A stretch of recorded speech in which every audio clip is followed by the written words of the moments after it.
instant hit or an evaluation year. I'm feeling like that Sean Payton wants to hit the ground floor running.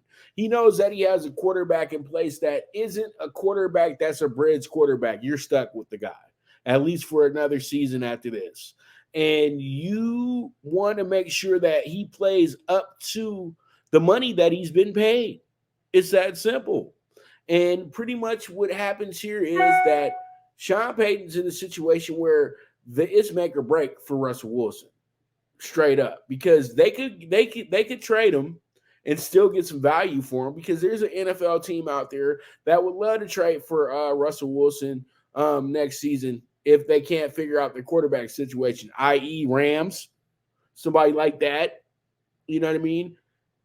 Shit, maybe even the 49ers, the way that their situation is going at this point right now as well too. So there's a lot of options that you have with Russell Wilson after this year, but you want to be successful with them. Why?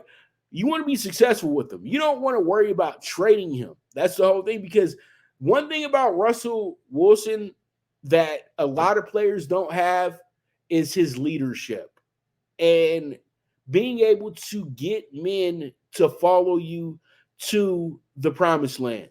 That's what Russell Wilson has mastered in this league. And you only get to master this in this league if you've won a Super Bowl.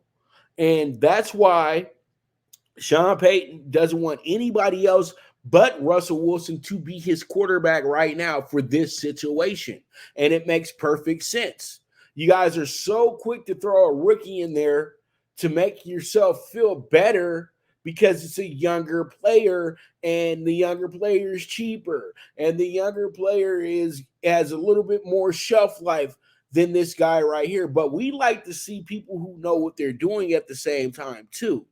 And right now, the Denver Broncos situation does not call for you to have a rookie quarterback. It does not call for you to have a young quarterback. They tried that for 5 years straight, and it did not work. It didn't work one time.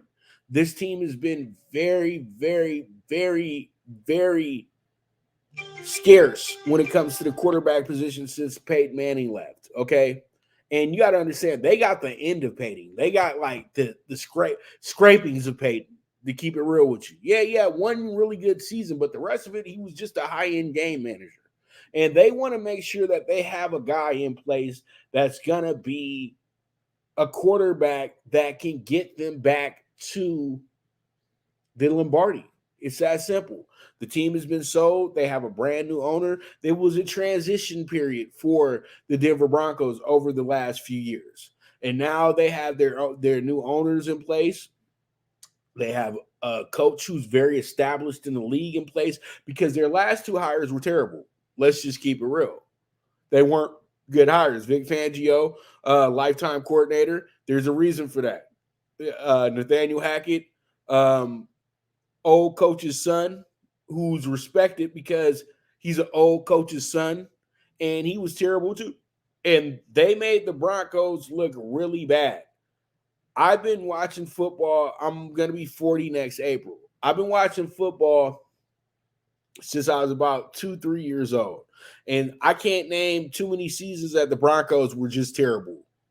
And the last few seasons, that Bronco team, I've never seen Bronco teams that out of wits, that out of place, and really lacking a quarterback. And that's absolutely